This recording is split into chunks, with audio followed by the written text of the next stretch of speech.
नमस्कार। जय हिंदी जय हिंदुस्तान।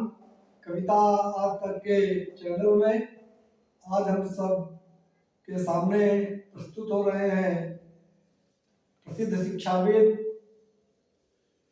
राजकीय पुस्तकों के संपादकीय दायित्व को निभा चुके और अभी 2021 के जयशंकर प्रसाद नाभिक पुरस्कार 75,000 रुपए की जो सरयू शतक खंडकाव्य पर मिली है वो आपका ही रचा हुआ है। हमारे बीच में आज डॉक्टर सत्यदेव पथिक जी, पूर्व प्राचार्य डॉक्टर सत्यदेव पथिक जी जो शिक्षाविद हैं और विश्वनारायण इंटर कॉलेज लखनऊ के सेवानिवृत्त प्राचार्य हैं, उनसे बात करके हमें बड़ी खुशी होगी। आंदोलनकारी काव्य मंच और आज तक यूट्यूब चैनल में मैं डॉक्टर साहब का स्वागत कर रहा हूँ। डॉक्टर साहब नमस्कार।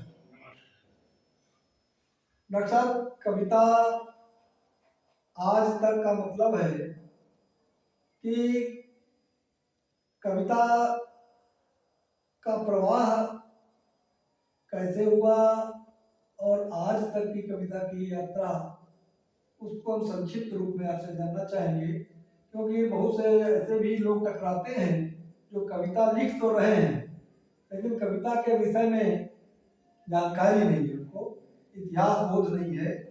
तो हम ये चाहते हैं कि आपका जो विचार आएगा उनके लिए भी प्रेरक होगा और हिंदी की कविता के जो प्रेमी हैं वो भी कविता के विषय में थोड़ा सा रुचि रखेंगे और उनके ज्ञान में वृद्धि होगी। तो कृपया। कवि सृष्टि के लिए वरदान होता है, जैसा कि कहा गया है, मानव होना भाग्य है, नीरज जी ने कहा, और कवि होना सौभाग्य। तो कवि होना सौभाग्य क्यों है? इसलिए सौभाग्य कि कवि का जो व्यक्तित्व है, कवि का जो कृति है, कवि होना, समझिए, कवि को मैं मानता हूं कि वो मयूर वृत्ति होता है। इतना कि मयूर क्या करता है, विष को खाता है, संसार के कष्ट को, दुखों को कभी अंदर पचाता है। तो जैसे मोर विष खाया और बोलता कितना है, मधुर मीठा। ये है कवि का, कवि मयूर वृत्ति होना चाहिए। कवि को समाज के सारे दुखों, कष्टों, सारी विसंगतियों, विषमताओं को देखते हुए उसको अंदर पचा करके और समाज के लिए क्या हितकारी होगा, क्या मंगलकारी होगा, क्या जो है जीवन को सुखमय बनाने के लिए क्या करना चाहिए, वो संदेश काव्य के अंत में आना चाहिए। और यह कार्य कविता में कविता ही कर सकती है। कविता इसीलिए जो है हमारे यहाँ ऋग्वेद में जो सबसे पहला वेद है, सृष्टि के आरंभ में ये याचना की गई है अग्निदेव से कि त्वाम वात वेदसम विश्ववारम दृढ़े धिया अग्ने देवा आवहन प्रियम वेतान मुनिकाय प्रियम वृतान। मतलब यह है कि हे अग्निदेव, आप सभी के मतलब सृष्टि के द्वारा सबसे पूज्य, सृष्टि के जो है आरंभ करता अग्नि, आप आरंभ करता है, तो आप जो है वो प्रजा और कर्म के साथ, हम सभी के साथ ये आपसे कहना चाहते कि हे अग्निदेव, आप प्रिय व्रत विद्वान हमें प्राप्त कराओ। अर्थात वो व्यक्ति जो संसार के मंगल कार्य के लिए, संसार के सुख के लिए, संसार के सुख के लिए, जन जीवन के कल्याण के लिए, हित के लिए जीवन में व्रत धारण कर और व्रत धारण करके वो सृष्टि के लिए समर्पित भाव से हो जाए। इसीलिए साहित्यकार या कवि को जो है वो अग्नि समदर्शी कहा गया है, समतोषी कहा गया है। कवि जो है समदर्शी होता है, कवि का अपना पराया कोई नहीं होता। अमंगल को दूर करना, मंगल उसका हित होता है, मंगलार्थ वो साहित्य का सृजन करता है और एक तरह से सृष्टि के जो शुभ चिंतक होता है, संतोषी होता है और कवि ही समर्थ होता है। वाह, समर्थ केवल कवि होता है, वो विश्व में इकलौता ऐसा है जो दीप जलाता है। कवि खुद ही दीप है, कवि जो है सृष्टि का दीपक है और वो जो है संपूर्ण सृष्टि को प्रकाश देता है। इसलिए अग्नि अग्नि अग्नि स्वरूप कवि को माना गया है। जैसे अग्नि है, उसके ज्वाला उसका लौ ऊपर उठा, प्रकाश है, प्रकाश की कोई सीमा नहीं होती, कभी प्रकाश को नापा नहीं जा सकता। और प्रकाश कितना होता है, जितनी हमारी दृष्टि जाएगी उतने तक हम प्रकाश मानते हैं, लेकिन ऐसा नहीं है। प्रकाश उसके भी आगे होता है, प्रकाश दृष्टि से भी और आगे होता है। अब प्रकाश में, दृष्टि में हम जो कल्पना करते हैं, सोचते हैं, वो प्रकाश से बढ़ जाता है। यही कारण है कि कहा गया है कि जहां प्रकाश नहीं पहुंचता कवि वहां भी पहुंचता है। इसी को लोग कहते हैं जहां न पहुंचे रवि वहां पहुंचे कवि। रवि माने प्रकाश और कवि माने कल्पना। कल्पना की क्षमता से सूर्य से आगे बढ़ गया है। वाह, बहुत अच्छा। आप तो कविता अगर साधना है तो साधन बनती चली जा रही है। आज टीवी पर और संचार माध्यमों में ऐसा देखने में आता है कि कविता के प्रशिक्षण इंस्टीट्यूट खुल गए हैं। तो कविता क्या कवियों का भी उत्पादन हो सकता है क्या? मेरे ख्याल से यह जो है इस समय की दृष्टि का जो है दोष है। आजकल कवि के बारे में जिस तरह जो लोग मतलब जो कवि कर रहा है वो सोचता हम कवि हैं, वो केवल जीविका में, जैसे शिक्षा को लोग जीविका मानती है और वो क्या नाम निंदनीय हो गई। मंच इस तरह का मंच जो प्रशंसा का पात्र नहीं हो सकता। जब तक वो है तभी तक वो है, इसके बाद वो नहीं रह जाएगा। अच्छा, जो निश्चित है, जो मंचीयता आजकल दिख रही है वो उनके रहते ही तक है जी, और काव्य वो है जो उनके न रहने पर भी रहे। अच्छा, जहाँ तक हम भारत के संदर्भ में चर्चा करते हैं, अभी बहुत सी जगह पर ये एंड्रॉयड और टीवी और इस तरह के साधन नहीं है, तो वो लोग तो वंचित हो गए कविता से।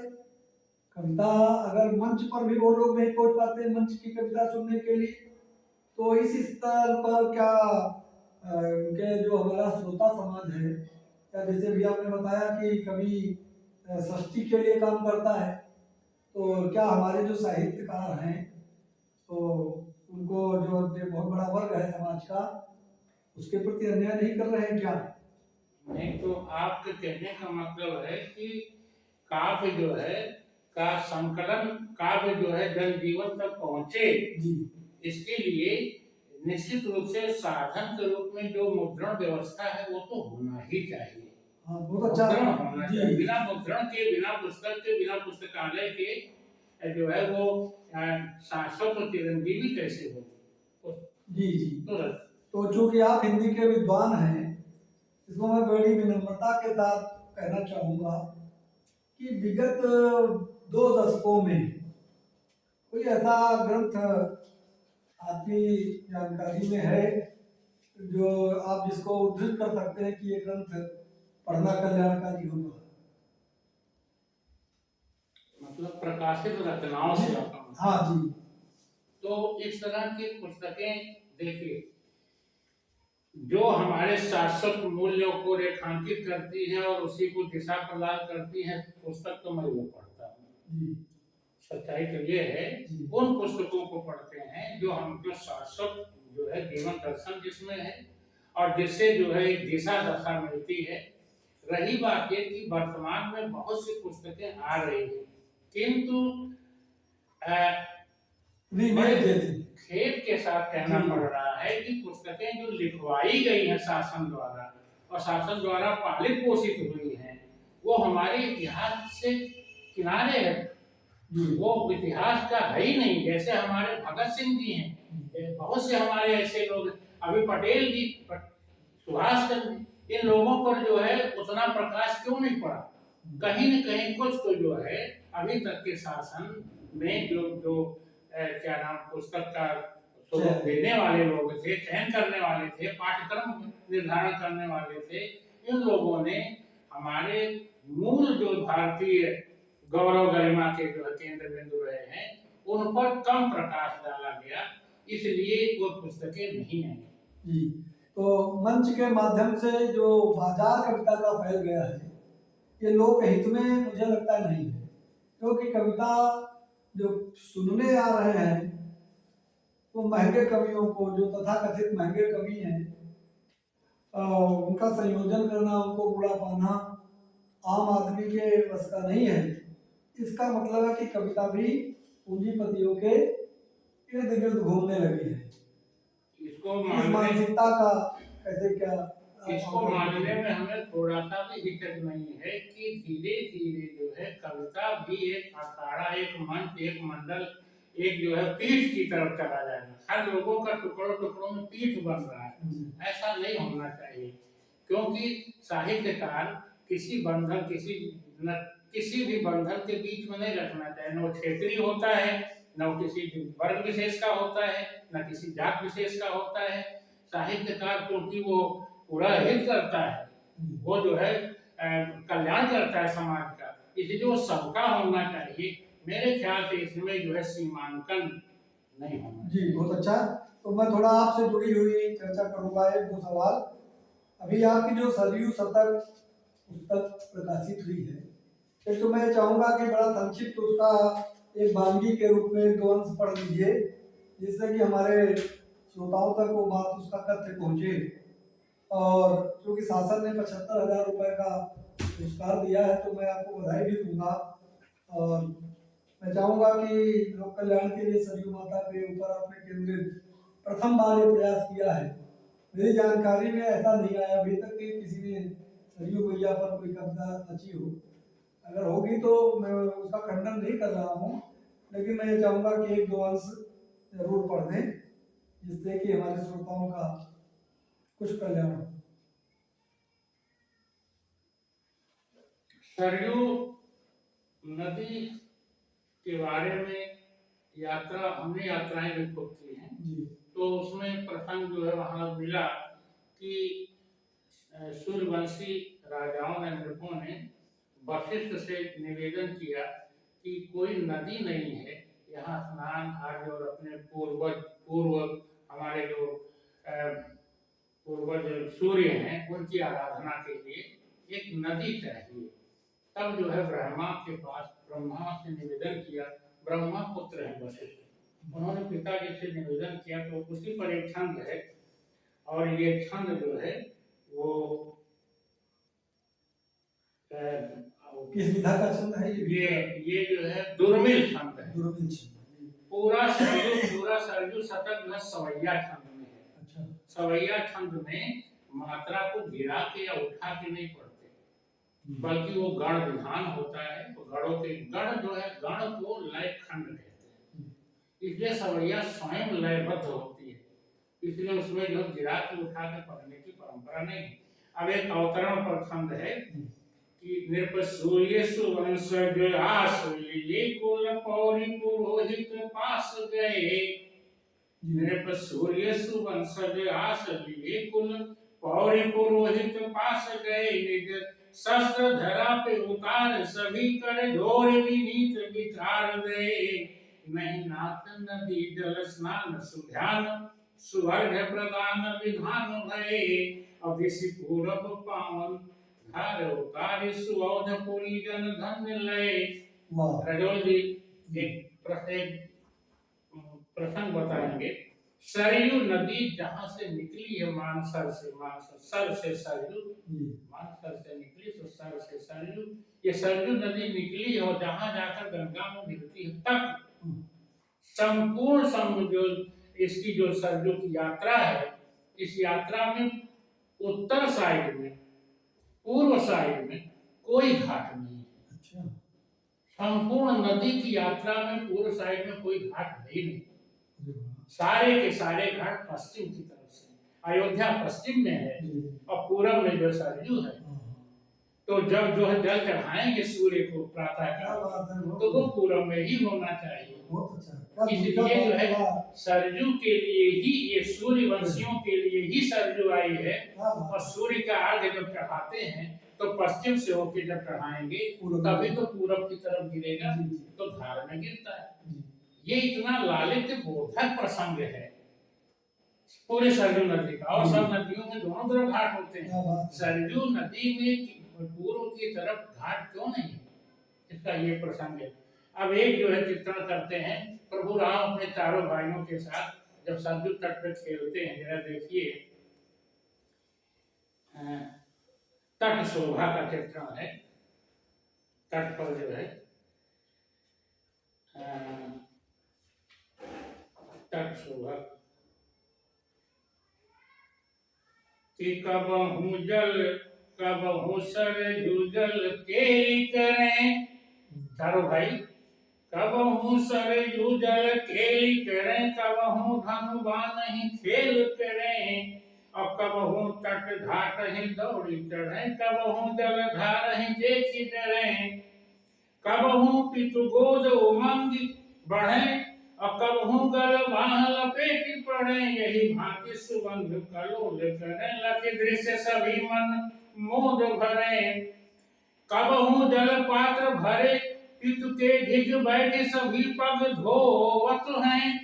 पिता के पैर धोने के चारों भाई लोटा में पानी लेकर दौड़ के आते हैं, गए नदी में भराए और लाके धो रहे। अब दशरथ शांत बैठे हुए हैं, बच्चों का आनंद ले रहे हैं। कबहू जल पात्र भरे पितु के ढिग बैठी सभी पग धोवत हैं, और कबहू तट रेतन चित्र बनाए लखे अन चाहि भिगोवत हैं, कबहू सरजू जल न्याय और पिछौरी, पिछौर कहते हैं धोती उस समय, कबहू जल सरजू जल न्याय पिछौरी बहाई सुधार डुबोवत हैं, अपुर पौरी सभी सरजू तट पे छवि राम ही नैनन धोवत हैं। वाह, ये है।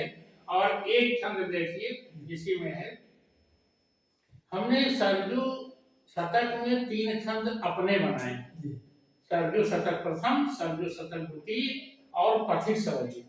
एक छंद देखिए कि जब जूठन भेर दई सवरी, जब जूठन भेर दई सवरी, प्रभु प्रेम पगे फल खाने लगे, और रस नारस तृप्त भई इतनी, रस और सभी सुखी खाने लगे, ममता रस में अस स्वाद भरा, सब स्वाद गए पहचाने लगे, और जब भाव ही भोग ये उमड़ी, जब भाव ही भोग ये उमड़ी, तब वस्तु को वस्तु न माने लगे, तब वस्तु को वस्तु न माने लगे।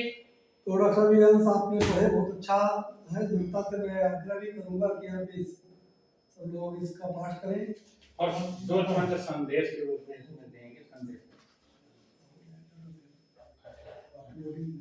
तो मैं ये कहूंगा कि सही लोक कल्याण की भावना से, जैसे माता सरयू की धारा अविरल प्रवाहित है, आपके ये जो छंद हैं, अच्छा जल्दी से मैं ये कहूंगा कि जो मुक्त कविता हो गई है, तो उसमें आप दुर्मिल छंद, समैया छंद और एक गंगोदक छंद, तो उसकी एक छोटी सी बानगी जल्दी सी दे दीजिए तो अच्छा लगेगा। एक हिस्स मात्र छोटा सा।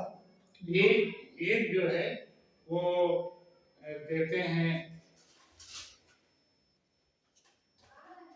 गंगोदक छंद। गंगोदक छंद एक देखिए कि तोड़ना मौन का भी भली बात है, रगड़ होता है गुरु लघु गुरु, गुरु लघु गुरु, 3 वर्णों का एक गण, 8 वर्ण ऐसे 8 गण होंगे, 8 8 24 और एक 4 पंक्तियों में आएगा। इसको कहते हैं गंगोदक।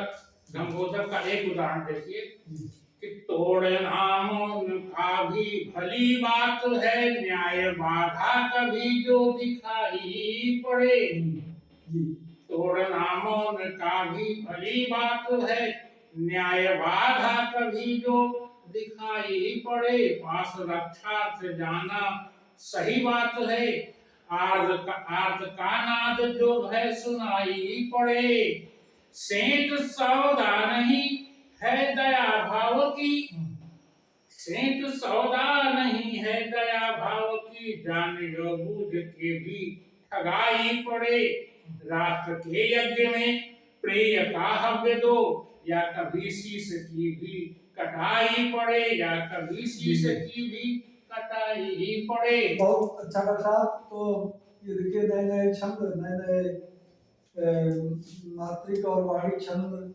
और इनसे हमारे श्रोताओं को नई, ये देखिए डॉक्टर साहब की किताब में श्रोताओं को दिखा रहा हूँ, अभी पुरस्कृत हुई है। तो 75,000 रुपए उत्तर प्रदेश सरकार ने जयशंकर प्रसाद नामी पुरस्कार के रूप में दिए हैं। मैं चाह रहा हूँ कि आप लोग इसे अपना संकलन बनाएं, और डॉक्टर साहब आज हमारे इस स्टूडियो में आए। मैं आंदोलनकारी काव्य मंच की ओर से और कविता आज तक की ओर से आपका आभार व्यक्त करता हूँ। साथियों से निवेदन करूंगा इस यूट्यूब चैनल को सब्सक्राइब करें। हमारी कोशिश रहेगी कि हर बार एक विद्वान को आपके सामने प्रस्तुत करेंगे, जिससे कविता के साथ साथ कविता की विषय सामग्री, उसका विधान, इससे भी हम लोग परिचित होंगे। मैं संजय मिश्र जोल, संयोजक आंदोलनकारी काव्य मंच, यूट्यूब चैनल आज तक के लिए, लखनऊ। धन्यवाद।